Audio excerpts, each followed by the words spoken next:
नमस्कार, मी हेमंत देसाई ऑफिशियल या माझ्या यूट्यूब चॅनलमध्ये मनापासून स्वागत। काही दिवसानंतर आपण भेटतो आहे आणि आज विषयच तसा आहे। उपमुख्यमंत्री अजितदादा पवार यांनी बारामतीमध्ये जोरदार भाषण केलं आणि भाषणात त्यांनी सांगितलं की आता आमचे मार्ग वेगळे झालेले आहेत आणि आमचं असं म्हणणं होतं की सतत भारतीय जनता पक्षाबरोबर वाटाघाटी चालू आहेत। एकदा काहीतरी निर्णय घ्या, तो निर्णय घेतला जात नव्हता, म्हणून आम्हाला निर्णय घ्यावा लागला। आणि आमचं असंच म्हणणं होतं की ज्येष्ठांनी निवृत्त व्हावं। एका टप्प्यानंतर माणूस निवृत्त होत असतो आणि त्याप्रमाणे थोडक्यामध्ये शरद पवार यांनी निवृत्त व्हावं, नाव न घेता ते म्हणाले, आणि शरद पवारांनी मार्गदर्शन करावं अशी आमची इच्छा होती, आमची मागणी होती। आता मी तुम्हाला सांगतो की वानप्रस्थाश्रमामध्ये ज्येष्ठांनी जावं असं आपल्या परंपरेमध्ये सांगितलेलं आहे, त्यात काही चूक नाही। पण वानप्रस्थाश्रम केव्हा घ्यावा? सर्वसाधारणतः पूर्वी असं मानलं होतं की 60नंतर माणसाने रिटायर व्हावं, पण आता लोकांची प्रकृती, आरोग्य सेवा सुधारल्या, साक्षरता वाढलेली आहे आणि सरासरी आयुर्मान वाढलेलं आहे। त्यामुळे आपल्या अवतीभोवतीचे सगळे लोक 60नंतर निवृत्त झाले तरी अनेक वर्ष पुढे काहीतरी कन्सल्टन्सी करतात, काहीतरी व्यवसाय करतात, अर्धवेळ नोकरी करतात, अशा प्रकारची कामं करतात। जेवढा माणूस सक्रिय राहील तेवढी त्याची तब्येत चांगली राहते, असा निष्कर्ष अनेक तज्ज्ञांनी सुद्धा काढलेला आहे। ठीक आहे, तो मुद्दा आपण बाजूला ठेवू। पण शरद पवारांना जर मार्गदर्शक मंडळात टाकलं असतं अजितदादांनी, आणि बघा लालकृष्ण अडवाणींना मार्गदर्शक मंडळात टाकल्यानंतर त्यांचं मार्गदर्शनच घेण्यात आलं नाही, म्हणजे मोदींनी त्यांना बाजूलाच केलं पूर्णपणे। ते पंतप्रधान पदाच्या शर्यतीमध्ये होते पण त्यांना त्याच्यातनं बाजूला करण्यात आलं। एवढंच नाही, ते मोदींची निवड झाल्यानंतर पंतप्रधान पदाचे उमेदवार म्हणून अडवाणींच्या निवासस्थानासमोर घोषणा देण्यात आला। आता मार्गदर्शक मंडळात आहेत म्हणजे काय, तर त्यांचा कुठलाही सल्ला मागितला जात नाही आणि त्यांनी दिला तरी ऐकून घेतला जात नाही। अडवाणी अघोषित आणीबाणी आहे देशामध्ये असंही म्हणाले होते, त्यानंतर त्याबाबत भाजपकडून काहीतरी सारवासारवी करण्यात आली आणि असं ते बोललेच नव्हते, तसं त्यांना म्हणायचंच नव्हतं वगैरे खुलासे करण्यात आले। आता तुम्ही असं सांगा की अजितदादा पवारांच्या इच्छेला मान देऊन समजा शरद पवारांनी निवृत्ती स्वीकारली असती किंवा अध्यक्षपदावरून बाजूला जाऊन सल्लागाराच्या भूमिकेत, मार्गदर्शकाच्या भूमिकेत ते राहिले असते, आणि जर त्यांनी असा सल्ला दिला असता की कुठल्याही परिस्थितीमध्ये अजित, तुम्ही आणि तुमच्या सहकाऱ्यांनी भाजपबरोबर जायचं नाही, जरी चर्चा झाली असली तरी माझी इच्छा आहे की जायचं नाही, तर तो सल्ला मानला असता अजितदादांनी? त्यांच्या सहकाऱ्यांनी अजिबात मानला नसता। उलट अजितदादा सातत्याने काय भूमिका मांडत आहेत की विकास कामं जर विरोधी पक्षात असताना होत नाहीत, कुठल्याही गोष्टींना निधी मिळत नाही असं ते म्हणत आहेत। म्हणजे ते जेव्हा महाविकास आघाडीमध्ये होते तेव्हा युक्तिवाद वेगळा होता, तेव्हा ते असं म्हणत होते मी सगळ्यांना सारखी ट्रीटमेंट देतो, सगळ्यांना सारखा निधी देतो असं ते म्हणत होते। पण मग ते जर असं म्हणत होते तर मग ते असं का म्हणतात आज की विकास कामं होऊ शकत नाही जर तुम्ही सत्तेत नसलो तर? याचा अर्थ त्यांना असंही म्हणायचं आहे की विरोधी पक्षामध्ये असूच नाही माणसाने, सत्तेत असल्याशिवाय कामं होत नाहीत। आणि मग बघा, ते विरोधी पक्ष नेता होता तेव्हा विकास झाला नाही, बारामतीमधला त्यांच्या मतदारसंघातलाही विकास झाला नाही, तर ते म्हणाले की माझ्या संबंधांमुळे विकास झाला, ती काय अडून राहिला नाही, पण सर्वसाधारणतः विकास कोणाचा होत नाही असं त्यांचं म्हणणं आहे। याचा अर्थ आहे की त्यांना केवळ सत्तेच्या सहाय्यानेच आपल्या पक्षाचा टिकाव धरता येऊ शकतो, आपला पक्ष टिकू शकतो असं म्हणायचं। याचा अर्थ विरोधी पक्ष असूच नाही असं त्यांचं म्हणणं आहे। ही पहिली गोष्ट। माझं असं म्हणणं आहे की अजितदादांचं म्हणणं पूर्णपणे चुकीचं आहे। देशामध्ये जो विरोधी पक्ष असतो तो केवळ लोकशाही जगवण्यासाठी असतो असं नाही, तर इतरसुद्धा गोष्टींसाठी विरोधी पक्ष आवश्यक असतो आणि विरोधी पक्ष म्हणून तो चांगली भूमिका निभावू शकतो। अनेक सर्वसाधारण लोकांच्या तक्रारी, गाऱ्हाणी, दुःख बेशीवर टांगू शकतो. त्यासाठी मोर्चे काढणं, धरणं या गोष्टी, अनेक गोष्टी आहेत. या गोष्टींच्या माध्यमातून त्याला काम करता येतं. पण ज्यांना केवळ पैशाचाच विचार करायचा आहे, समृद्धीचा विचार करायचा आहे आणि आपल्या चेल्या चपाट्यांचाच विकास करायचा आहे, तेच अशा प्रकारचं आर्ग्युमेंट करू शकतात. शरद पवार हे विरोधी पक्षात असताना सुद्धा 1980 ते 86 पर्यंत समर्थपणे काम करत होते. त्यामुळे शरद पवार आणि अजितदादांची तुलनाच होऊ शकत नाही. अजितदादा मध्यंतरी असं म्हणाले की त्यांनी अशी भूमिका घेतली की रेशीम बागेत ते काही गेले नाहीत. पण असं म्हणाले नाही ते की मला त्यांची विचारसरणी मान्य नाही आणि आम्ही जाणार नाही, असं म्हणाले नाही. काहीतरी त्यांनी कारण सांगितलं आणि ते गेले नाहीत. ठीक आहे, ते गेले नाहीत, चांगली गोष्ट आहे समाज म्हणून. पण त्यानंतर ते काय म्हणाले की धर्मनिरपेक्षता हा आमच्या पक्षाचा आत्मा आहे. आता धर्मनिरपेक्षता हा जर आत्मा असेल तर आज अनेक गोष्टी ज्या घडत आहेत, मुस्लिम बघा, आता काही राज्यात निवडणुका झाल्या, त्या राज्यांमध्ये सुद्धा मुस्लिम विरोध किंवा मुस्लिम द्वेष प्रचारामध्ये ते मुद्दे आणले गेले भारतीय जनता पक्षाने. अयोध्येचा मुद्दा राजकारणासाठी तापवला गेला की आता तुम्हाला फुकटात अयोध्या वारी घडवण्यात येईल म्हणून. आणि जे काँग्रेस व अन्य पक्ष जे आहेत, शरद पवारांचा राष्ट्रवादी काँग्रेस असेल किंवा तृणमूल काँग्रेस, हे मुसलमानांचं लांगुल चालन करतात आणि हिंदूंची उपेक्षा करतात, हिंदूंवर अन्याय करतात. हा सगळा प्रचार अजितदादांना मान्य आहे का? मुस्लिम द्वेष त्यांना मान्य आहे? महाराष्ट्रामध्ये म्हणजे अजितदादा या सरकारमध्ये गेल्यानंतर सुद्धा भारतीय जनता पक्षाच्या काही नेत्यांनी, नितेश राणे प्रभृती अनेक नेते आहेत, त्यांनी एक प्रकारे हिंदू मुस्लिम हा प्रश्न हा जो प्रश्नाचा तवा तापवण्याचा प्रयत्न केलेला आहे. त्याला अजितदादांनी विरोध केला आहे. मग धर्मनिरपेक्षता हा आमचा आत्मा आहे म्हणजे काय? ज्या घटना अलीकडच्या काळामध्ये घडल्या, कोल्हापूरमध्ये बघा, सोशल मीडियावरनं काही गोष्टी करण्यात आला आणि हिंदू मुस्लिम तिथे दंगल घडवण्याचा प्रयत्न झाला. सुदैवाने फारसं काही घडलं नाही. या गोष्टींचा विचार, या गोष्टींबाबत अजितदादांची काय भूमिका आहे? त्यांनी थेट काही वक्तव्य केलेत की मला भाजपचं हे धोरण मान्य नाही, हे आम्ही चालू देणार नाही?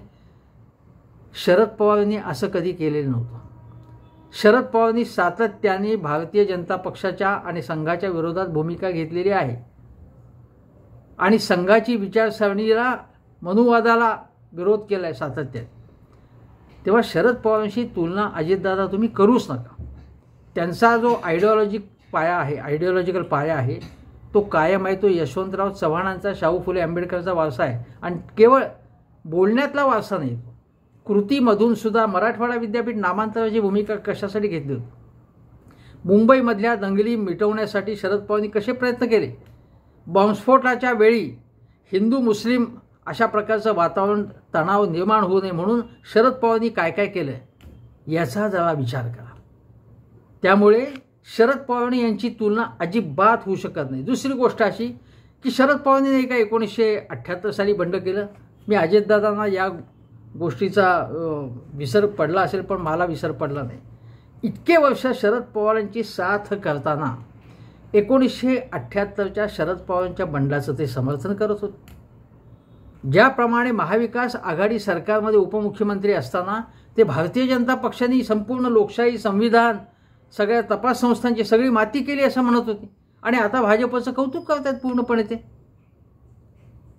अमित शहा मध्यंतरी म्हणाले होते की वसंतदादा पाटील सरकार नाही काय शरद पवारांनी पाडलं आणि तुम्ही अजितदादांना कशाला नावं ठेवताय, ते आमच्याकडे आलं म्हणून. पण शालिनीताई पाटील यांनी स्पष्टपणे, ज्या वसंतदादा पाटील यांच्या पत्नी शालिनीताई पाटील, ज्या महसूल मंत्री सुद्धा महाराष्ट्राच्या होत्या, त्यांनी स्पष्टपणे सांगितले की ज्याप्रमाणे अजितदादांनी गद्दारी करून, विश्वासघात करून, फंद फितुरी करून आणि केवळ जेलमध्ये आपल्याला जावं लागू नये कथित भ्रष्टाचाराच्या आरोपांवरून, म्हणून ते आणि त्यांच्याबरोबर त्याही असंही म्हणाले की भुजबळ वगैरेंची काय लायकी आहे, काय त्यांनी उद्योग केले, काय भ्रष्टाचार केला आहे, अशा प्रकारचा आरोपसुद्धा शालिनीताईंनी केला. भुजबळ तर तुरुंगात जाऊन आले आणि हे अजितदादा, हसन मुश्रीफ हे सगळे लोक तुरुंगात जाणार होते. तर शालीनताईने असं म्हटलेलं आहे की वसंतदादा पाटील यांना सांगून, म्हणजे विधानसभेमध्ये या थेट विधानसभेमध्ये शरद पवारांनी बंड केलं, म्हणजे सगळ्यांच्या देखत उपस्थितीत केलं की या बाकावून त्या बाकावर ते गेले. का गेले ते? तर वसंतदादांशी त्यांचं काही मतभेद त्या अर्थाने नव्हता. त्यांना उलट असं वाटत होतं, त्यांनाच केवळ नाही, त्यांच्याबरोबर जे होते समजा सुंदरराव सोळंके असतील, सुशीलकुमार शिंदे असतील, बाकी बरेच नेते होते, दत्ता मेघे असेल, यांना असं वाटत होतं की वसंतदादा पाटील जे मुख्यमंत्री आहेत, जे आपल्या पक्षाचे म्हणजे चव्हाण आणि ब्रह्मानंद, यशवंतराव चव्हाण आणि ब्रह्मानंद रेड्डी यांनी स्थापन केलेल्या पक्षाचे मुख्यमंत्री आहेत. आणि त्याची थोडी पार्श्वभूमी सांगायला पाहिजे की बघा 1977 साली इंदिरा गांधींचा आणीबाणीनंतर झालेल्या निवडणुकीत पराभव झाला आणि त्यानंतर त्यावेळी बघा काँग्रेसचे मला वाटतं की 20 खासदार फक्त निवडून आले. काँग्रेसचे खूप खासदार निवडून यायचे महाराष्ट्रामध्ये 48 पैकी जास्त खासदार निवडून यायचे, पण त्यावेळी काँग्रेसला महाराष्ट्रात सुद्धा दणका बसला. नंतर विधानसभेची निवडणूक झाली 1978 साली. आणीबाणीनंतर इंदिरा म्हणजे काँग्रेसमध्ये फूट पडली. एकीकडे इंदिरा काँग्रेसचा गट, इंदिरा काँग्रेस, आणि दुसरीकडे यशवंतराव चव्हाण आणि ब्रह्मानंद रेड्डी यांची काँग्रेस, जे जुने अनेक काँग्रेस नेते त्यांच्याबरोबर होते. असा स्प्लिट पडला. स्वर्णसिंग हे सुद्धा त्यांच्याबरोबर होते. आणि त्यावेळी मग महाराष्ट्रात निवडणुका झाल्या. महाराष्ट्रात निवडणुका झाल्यानंतर जी काही परिस्थिती निर्माण झाली ती त्रिशंकू विधानसभा निर्माण झाली. म्हणजे जी विधानसभा त्यामध्ये जनता पक्ष होता, जनता पक्ष केंद्रात सत्तेवरती होता, त्याला महाराष्ट्र विधानसभेच्या निवडणुकीत 99 जागा मिळाल्या. इंदिरा काँग्रेसला 62, रेड्डी काँग्रेस म्हणजे चव्हाण रेड्डी काँग्रेसला 69, शेतकरी कामगार पक्षाला 13, मार्क्सवादी कम्युनिस्ट पक्षाला 9 आणि अपक्ष 36 अशी त्रिशंकू स्थिती होती. कोणालाच स्पष्ट बहुमत नव्हतं. मग इंदिरा गांधींनी स्वतः म्हणजे भांडण झालं होतं ज्या चव्हाण रेड्डी काँग्रेसचे, की त्यांनाच मेसेज पाठवला की आपण एकत्र पद्धतीने सरकार स्थापन करू शकू, म्हणजे दोन्ही काँग्रेसने एकत्र यावं. ज्या पद्धतीने शरद पवारांनी पुढे सोनिया काँग्रेसची पंगा घेतला, म्हणजे इंदिरा काँग्रेसची बाहेर पडले, राष्ट्रवादी काँग्रेसची स्थापना केली, पण परिस्थिती अशी तयार झाली की शरद पवारांनी सोनिया गांधी म्हणजे त्यांची काँग्रेस एकत्र येऊन त्यांनी महाराष्ट्रात लोकशाही आघाडीचं सरकार स्थापन केलं. त्या पद्धतीने त्यावेळी अशा प्रकारचं 2 काँग्रेसचं सरकार एकत्र आल्यानंतर त्यात मुख्यमंत्री वसंतदादा पाटील, उपमुख्यमंत्री नाशिकराव तिरपुडे हे सरकार स्थापन झालं. आता हे स्थापन झालं सरकार, ते स्थापन झालं साधारण मला वाटतं मार्च महिन्यात स्थापन झालं. आणि त्यानंतर नाशिकराव तिरपुडे जे उपमुख्यमंत्री होते, जे इंदिरा काँग्रेसचे होते, ते सातत्याने वसंतदादांवरती, कधी यशवंतराव चव्हाणांवरती, कधी अन्य त्यांच्या नेत्यांवरती म्हणजे चव्हाण रेड्डी काँग्रेसच्या शरद पवारांवरती टीका करत होते. रोज जाहीरपणे त्यांच्या धोरणांना विरोध करत होते. आणि त्यामुळे त्यांचं समीकरण एकत्र असं जुळतच नव्हतं. रोजच्या रोज वसंतदादा पाटलांचा अपमान सहन होत नव्हता. आणि त्यामुळे मग जे चव्हाण रेड्डी काँग्रेसबरोबर होते असे शरद पवार असतील, किसनवीर असतील, अशा अनेक नेत्यांचं मत होतं की हे काय आपल्याला काय बरोबर, हा अपमान सहन करता कामा नये. मग त्यांनी असा निर्णय घेतला की आपण काय करायचं बाबा. त्यानंतर त्यावेळी एक ज्यांच्याबरोबर मी काम केले गोविंदराव तळवलकर, त्यांनी आगवलेख स्वा लिहिला होता की मी हे सरकार कसं टिकणार म्हणून, अशा पद्धतीचा आगवलेख लिहिला होता. आणि त्यावेळी ती सगळी प्रोसेस आम्ही बघितलेली अगदी जवळनं काय घडत होतं ते. आणि त्यावेळी मग शरद पवारांनी केवळ एकट्याने निर्णय घेतला नाही. शरद पवारांबरोबर जे यशवंतराव चव्हाणांचा त्यांना छुप समर्थन होतं शरद पवारांना हा निर्णय घेण्यामध्ये. हा निर्णय एकत्र बैठक घेऊन शरद पवार आणि मंडळींनी घेतला. त्यांनी सुशीलकुमार शिंदे असतील, मला वाटतं सुंदरराव सोळंके असतील, हे सगळे लोक आणि किसनवीर त्यामध्ये होते. त्यांनी एकत्र निर्णय घेतला. त्यावेळी जे चव्हाण रेड्डी काँग्रेस होती त्यांच्या बैठकीमध्ये, त्यांच्या राष्ट्रीय कार्यकारिणीच्या बैठकीत त्यावेळी वेगळा निर्णय घेतला. पण त्याच्या अगोदर यशवंतराव चव्हाणांना त्यांच्याशी बोलून हा सगळा निर्णय घेतला होता की आपण बाहेर पडायचं म्हणून. आणि मग किसन वीरांनी यशवंतराव चव्हाणांचा फोन आला की असं जरी असलं तरी राष्ट्रीय कार्यकारिणीत वेगळा निर्णय झाला आहे की सरकारमधनं बाहेर न पडण्याचा. यशवंतरावांना व्यक्तिशः तो मान्य नव्हता असं म्हणतात, पण पक्षाचा निर्णय झाला. पण त्यावेळी किसन वीरांनी सांगितलं की नाही, अगोदर तुम्हाला सांगितलं होतं, आता आम्ही आमच्या बैठकीत निर्णय घेतला आहे. आणि हे योग्यच आहे की ज्या राज्यामध्ये जे सरकार स्थापन करायचं त्याच्या आमदारांचं मत काय, त्या पक्षाच्या, हे अतिशय महत्त्वाचं आहे. ते योग्यच निर्णय झाला तो, कारण केंद्राच्या दादागिरीमुळे ते काही नमले नाहीत आणि किसन वीरांनी तो फोन ठेवून दिला होता. आणि मग शरद पवारांनी सगळ्यांच्या सहकाऱ्यांशी चर्चा करून बैठकीत जे ठरलं त्याप्रमाणे तो निर्णय घेतला. आणि मग जनता पक्षाबरोबर सरकार स्थापन केलं. SM जोशी, चंद्रशेखर जे अध्यक्ष होते पक्षाचे, SM जोशी तर मोठे नेते होते जनता पक्षाचे, समाजवादी नेते. आणि त्या सगळ्यांनी मिळून म्हणजे जनता पक्ष त्याच्यामध्ये होता. आणि मग जनता पक्षाचा एक भाग विलीन झाला होता जनसंघ त्याच्यामध्ये. त्यामुळे जनसंघाबरोबर स्वतंत्रपणे त्यांनी सरकार स्थापन केलं असं नव्हतं. जनसंघ हा जनता पक्षात विलीन झाला होता, त्याचं अस्तित्व समाप्त झालेलं. अशावेळी शरद पवारांनी ज्याला म्हणतात की बंड केलं किंवा वसंतदादांच्या पाठीत खंजीर खुपसला असं काही म्हणता येणार नाही स्पष्टपणे. आणि वसंतदादा पाटील यांनी पुढे आणि काही वर्षानंतर म्हणजे शंकरराव जाऊन पुढे 1978च्या सुमारास, 1988च्या सुमारास शरद पवार पुन्हा मुख्यमंत्री झाले. त्यांना मुख्यमंत्री करावं असं वसंतदादा पाटील म्हणाले होते. पुढे अंतुले आणि शरद पवार यांचा संघर्ष झाला. पण पुढे अनेक वर्षानंतर जेव्हा शरद पवारांना पंतप्रधान होण्याची संधी निर्माण झाली, असं स्वतः प्रफुल्ल पटेलच म्हणत होते की काँग्रेसमध्ये म्हणजे देवेगौडांचं पंतप्रधानपद जाण्याची शक्यता निर्माण झाली की सीताराम केसरींनी त्यांच्या विरोधात भूमिका घेतली, तेव्हा शरद पवारांना संधी होती असं स्वतः प्रफुल्ल पटेल जे आता त्यांच्याबरोबर नाही, जे अजितदादांबरोबर त्यांनी म्हटलं होतं.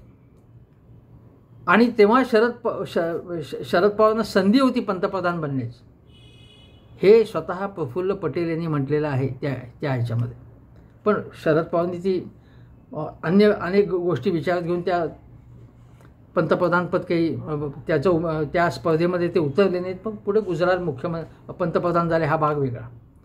परंतु बघा, म्हणजे शरद पवारांचं जे काही बंड होतं त्या बंडाची पार्श्वभूमी काय, आणि शरद पवारांना कोणी तुरुंगात टाकायला निघालेलं नव्हतं त्यावेळी, हे लक्षात घेतलं पाहिजे तुम्ही.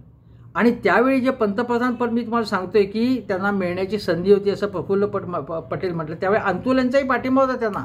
ज्या अंतुले आणि पवारांचा संघर्ष होता, ज्या वसंतदादा आणि पवारांचा संघर्ष झाला, त्या वसंतदादांनीच शरद पवारांना मुख्यमंत्री करावं अशी इच्छा व्यक्त केली. आणि शालीनताई पाटील म्हणतात ना की पवारांचं तसं बंड नव्हतं, काही खंजीर वगैरे खुपसला नाही, यांनी मात्र आणि पवारांच्या विरोधात कुठलंही हे नव्हतं, काही आरोप नव्हते कसले. पण अजितदादा आणि त्यांच्याबरोबरचे लोकांवरती आरोप आहेत गंभीर. त्या घाबरून भिवून त्यांनी लोटांगण घातले भाजपपुढे.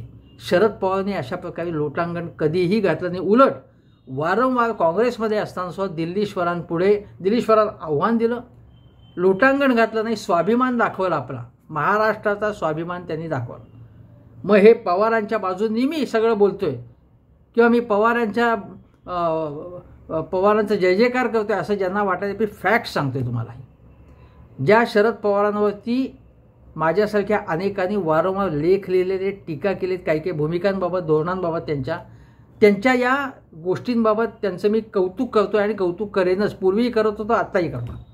स्पष्टपणे मी हेही चांगलं तेही चांगलं असं बोलत नाही, हे लक्षात घ्या तुम्ही. आता दुसरी गोष्ट, अजितदादा पवार काय म्हणाले की शिरूरमध्ये अमोल कोल्हे यांचा मी पराभव करीन आणि मी एखादी गोष्ट ठरवतो म्हणजे विजय शिवतारे यांचा मी पराभव करीन असं म्हणाले होते आणि ते दाखवलं. आणि पवार पराभव करून दाखवीन असं ते म्हणाले. अमोल कोल्हे यांनी सांगितलं, अमोल कोल्हेंच्याबद्दल ते बरंच काही बोलले, पण अमोल कोल्हे यांनी त्यांच्याबद्दल आदर दाखवत वेगळ्या शब्दामध्ये त्यांच्यावर अजितदादांवर टीकासुद्धा केली. पण अजूनही ते सणसणीत शब्दामध्ये टीका करत नाही. माझी तक्रार अशी आहे की आता तुमचे मार्ग वेगळे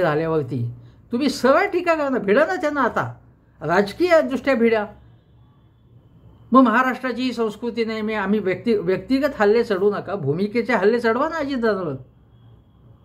मी तर कुठे वैयक्तिक हल्ले चढवतो, मी भूमिकांच्या संदर्भात वैयक्तिक हल्ले चढवतो, पण मग ते ठामपणे चढवले पाहिजे. सुप्रियाताई सातत्याने म्हणतात की लोकशाही कोणालाही कुठेही उभं राहण्याचा अधिकार वगैरे, ते ठीक आहे, सगळं मान्य आहे ते. पण आता तुम्ही अजितदादांच्या या भूमिकांवर थेटपणे नाव घेऊन हल्ला चढवला पाहिजे असं माझं म्हणणं. शरद पवारांनी नाव घेऊन थेटपणे हल्ला चढवला पाहिजे. त्यांचा तो स्वभाव नाही, त्यांचा बवाळ स्वभाव आहे पवारसाहेबांना. की एवढी टीका करून सुद्धा शरद पवार साहेबांनी काय सांगितलं की राष्ट्रवादी काँग्रेसची स्थापना कोणी केलेली आहे. म्हणजे अजितदादा पवार म्हणतात ना, आता माझंच ऐका, म्हणजे पवारांचं ऐकू नका. म्हणजे माझ्या हातात पक्ष आहे, सगळा सत्ता माझ्या हातात आहे, मी उपमुख्यमंत्री आहे, मी राष्ट्रवादी काँग्रेसचा मीच अध्यक्ष आहे. पवार साहेबांचं काही ऐकायचं नाही. माझ्याबरोबर काय 54 पैकी किती त्यांनी काही आकडा सांगितला की काय 45, 46 किंवा 43, 44 आमदार त्यांच्याकडे आहेत. विधान परिषदेतले बहुसंख्य आमदार माझ्याबरोबर आहेत. शिवाय 2 अपक्ष आमदार माझ्याबरोबर आहेत. माझ्याकडे सगळी ताकद आहे, शरद पवारांच्याकडे काहीच ताकद नाही. आणि त्यामुळे माझंच ऐकलं पाहिजे असं त्यांचं म्हणणं. पवार साहेबांनी याला खणखणीत उत्तर न देता त्यांच्या स्वभावाप्रमाणे मवाळ शब्दामध्ये सभ्यपणे उत्तर दिलं. ते असं म्हणाले की राष्ट्रवादी काँग्रेस कोणी स्थापन केली आहे, राष्ट्रवादी काँग्रेस कोणी वाढवली आहे किंवा कोणी, हे लोकांना माहिती आहे. त्यामुळे हा पक्ष कोणाचा आहे, कारण आमदार खासदार याच्यावरती पक्ष ठरवणे, कार्यकर्ते कोणाकडे आहेत, पदाधिकारी कोणाकडे आहेत, आणि लोकांना काय वाटतं आणि लोक ठरवतील असं ते म्हणाले. शरद पवार, सुप्रियाताई असंच म्हणाले की लोक ठरवतील की म्हणजे कोणाचा पक्ष आहे, काय आहे, अशा या पद्धतीने त्यांनी भूमिका मांडली. आता माझं म्हणणं असं आहे, मी सुप्रियाताईंनी सुद्धा माझ्या मते खणखणीतपणे सांगितलं पाहिजे की त्या महाविकास म्हणजे या महायुती सरकारवरती तुटून पडतात, पण त्याच पद्धतीने अजितदादांनी इतर पक्षांना, इतरांना फंड देत नाही आहेत याच्यावरती थेटपणे टीका केली पाहिजे नाव घेऊन, असं माझं म्हणणं आहे. किंवा त्यांची काही चुकीची धोरणं असतील त्यावरती ठामपणे भिडलं पाहिजे असं माझं म्हणणं आहे. उगाच काहीतरी सौजन्याचा किंवा सौम्यपणाचा काही पवित्र धारण करायचं काहीही कारण नाही. अजितदादा आणि शरद पवारांची उंची आणि अजितदादा याच्यामध्ये जमीन आसमानाचा फरक आहे. अजितदादांचा विचारसरणीशी संबंध नाही, तत्वांशी संबंध नाही, राजकीय जी नैतिकता नाही. ते भरपूर काम करतात, सतत पहाटेपासून काम करतात, हे सगळं ठीक आहे. ते काही प्रशासनावरती पकड वगैरे सगळ्यांना माहिती. मुद्दा काय आहे की राजकारण कशासाठी करतो, ते लोकांसाठी करतो, काही भूमिकेतनं करतो, काही धोरणातनं करतो, काही विचारांमधनं करतो. यशवंतराव चव्हाणांनी जे विचार सांगितले त्याचा आणि यांचा काय संबंध आहे. यशवंतरावांचं वाचन, त्या वाचनामधनं त्यांनी घेतलेल्या गोष्टी, विकासाचं त्यांची व्यापकता, सामाजिक धोरणं त्यांची, म्हणजे हा विकास नुसता विकास काल 5% गेल्या वर्षी झाला, आज 6% असं नाही. कोणाचा विकास झाला, कशा पद्धतीने विकास झाला, ही दृष्टी जी यशवंतरावांकडे होती, जी शाहू फुले आंबेडकरांची दृष्टी आहे, सामाजिक दृष्टी, सर्वसमावेशकतेची दृष्टी, ती पवारांकडे, ती अजितदादांकडे बिलकुल नाही. आणि हे ठामपणे सांगितलं पाहिजे. ही पहिली गोष्ट. दुसरी गोष्ट, सुप्रियाताईंनी मी सांगितलं की अमोल कोल्हे आता ते लढतील अजितदादांच्या विरोधात आणि लढायलाच पाहिजे. आता हे 2 वाटा वेगळ्या झालेल्या आहेत, काहीही त्यांचा संबंध नाही आहे. अजितदादा भाजपवर गेलेले आहेत आणि अजितदादांसह महायुतीचा दणदणीत पराभव करणं हे यांचं कर्तव्य आहे, शरद पवार यांच्या राष्ट्रवादी काँग्रेस. बघा, अजूनही महाविकास आघाडीला महाराष्ट्रात म्हणजे जो सी वोटरचा अंदाज आहे, सगळ्यात जास्त जागा 26 ते 28, 48 पैकी महाविकास आघाडीला मिळणार आहेत. त्यामुळे जर महाविकास आघाडीने म्हणजे हा जर सर्वे खरा ठरणार असेल, आत्ताची स्थिती आहे महाराष्ट्रामध्ये, तर फडणवीस, शिंदे फडणवीस अजितदादा सरकारविरुद्ध लोकांचा प्रचंड रोष आहे. हे केवळ पैशाचं राजकारण करतायत आणि विरोधी पक्षांना काहीही देत नाही आहेत. हा लोकांचा पैसा आहे, त्यांचा पैसा स्वतःचा नाही, खिशातनं पैसे देत नाहीत. ते विकासासाठी सर्व विरोधी पक्षांना पैसे द्यायला पाहिजे. आणि जर अगोदरच्या सरकारने, महाविकास आघाडी सरकारने सुद्धा असंच केलं असेल तर तेही चुकीचं होतं असं माझं म्हणणं आहे. पण हे होता कामा नये. या शिंदे फडणवीस दादा सरकारच्या अनेक धोरणांवरती प्रचंड टीका करता येऊ शकते. ज्या पद्धतीने तपास यंत्रणांच्या माध्यमातून हे सगळं काम करतायत ते चुकीचं आहे. अजितदादाने आज रोहित पवार हे आणि यांच्यावर सातत्याने टीका करत आहेत. सुप्रियाताई आणि अमोल कोल्हे आता एक शेतकऱ्यांच्या प्रश्नांवरती यात्रा काढणार आहेत. त्याच्यावर त्यांनी टीका केली की आता निवडणूक आहेत म्हणून यात्रा काढतात. अरे याला काय होतं आहे? रोहित पवारने टीका केली दादांवरती, अशी टीका करणं आवश्यक आहे. यात्रा काढायची म्हणजे लोकसंपर्क नको? लोकसंपर्क करायचा नाही. तुम्ही लोकसंपर्क करता, तुम्ही सातत्याने समजा फिरत असता, ते योग्य आहे आणि बाकीच्यांनी फिरायचं नाही. आणि फिरलो नाही तर तुम्ही म्हणाल घरी बसलाय. पण यांच्या हातात काही सत्ता नाही आता. मग फिरणं हे आवश्यक आहे. शरद पवार या वयात सुद्धा फिरतात. आता या वयात हा शब्द त्यांना आवडत नसला तर ते फिरतात ना आता. आणि का फिरू नये त्यांनी? म्हणजे शरद पवार यांनी बघा या वयामध्ये मी तुम्हाला सांगितलं की आता लोकशाही, संविधान, घटना हे सगळं वाचवण्याचं काम करायचं आहे. मीडियासुद्धा, बहुसंख्य मीडिया काय पद्धतीने वागतोय हे आपल्याला माहिती आहे. अशा वेळी शरद पवारांसारख्या नेत्यांना आपली जबाबदारी माहिती आहे. उद्धव ठाकरेंना सुद्धा ह्या संविधान आणि लोकशाही वाचवण्यासाठी लढ्यात उतरलेत, हिमतीने उतरलेत. ते ईडीबीडीला काही घाबरत नाहीत ही मंडळी. संजय राऊत घाबरत नाहीत, उद्धव ठाकरे घाबरत नाहीत, शरद पवार घाबरत नाहीत. जे घाबरट लोक आहेत ते भाजपवर गेलेले आहेत. ते भाजपची चमचेगिरी करतात. आता मोदी शहांच्या भाषेत आता ते बोलतात.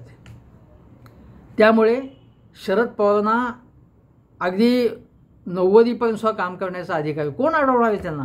आज देशापुरतं जे संकट निर्माण झालेलं आहे त्यामध्ये या सगळ्या लोकांनी मैदानात उतरण्याची गरज आहे.